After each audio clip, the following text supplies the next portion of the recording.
The Karmann Ghia has a drooping rear end. We'll fix this by adjusting the rear torsion bars.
The last axle bolt is difficult to get to with the shocker in the way, and I have new ones to replace them. So I added an additional step here to remove it.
It's possible to do this without the spring plate tool, but that's a lot trickier.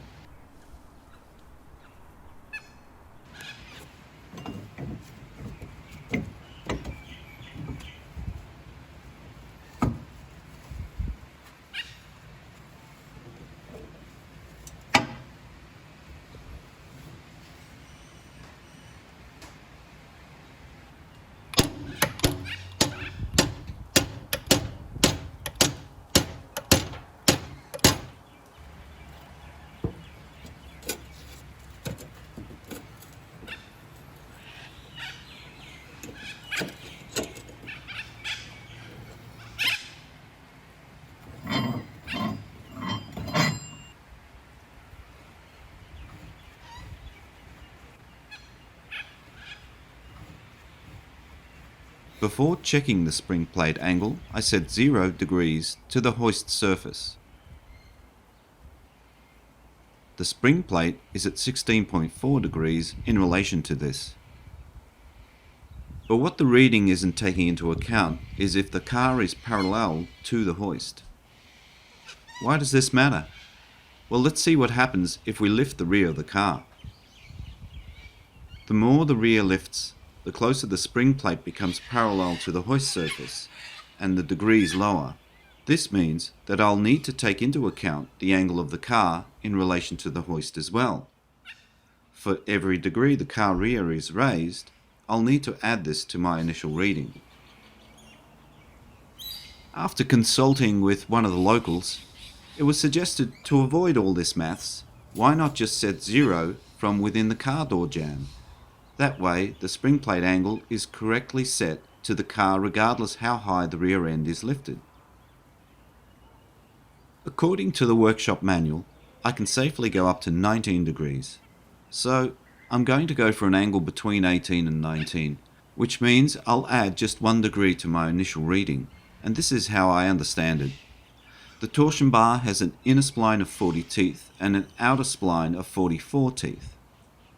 On the outer spline, where the spring plate fits on, each spline tooth will change the angle to near enough 8 degrees.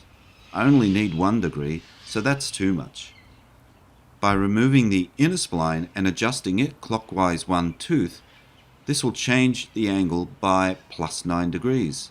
I can then use the outer spline to move the spring plate counterclockwise 1 tooth for a -8 degree change, giving me that additional 1 degree I'm after. It's that combination of moving the inner and outer spline that'll give me that 1 degree change.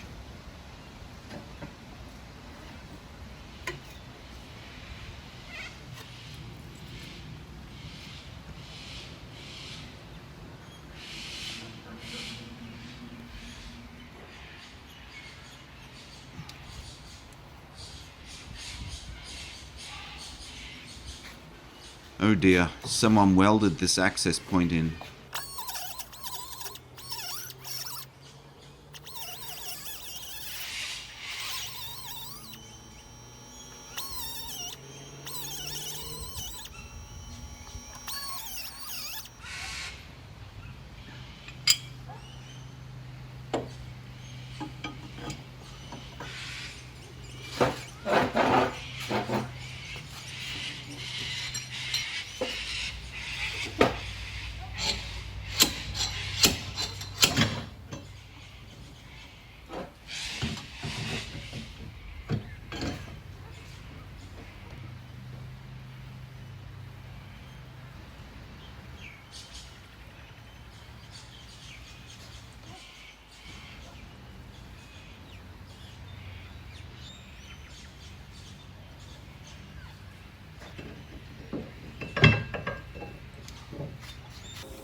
As you can see, just using the jack tends to lift the car up as well. The spring plate tool is certainly worth having.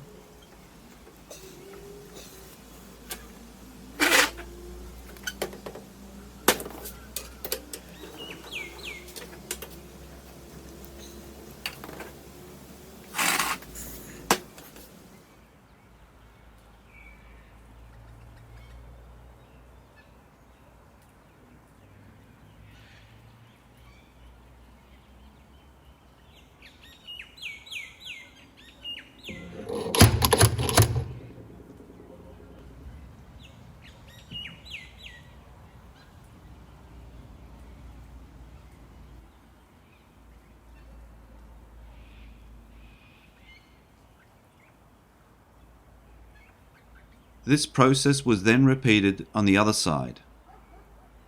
And that's how I fixed my drooping rear end.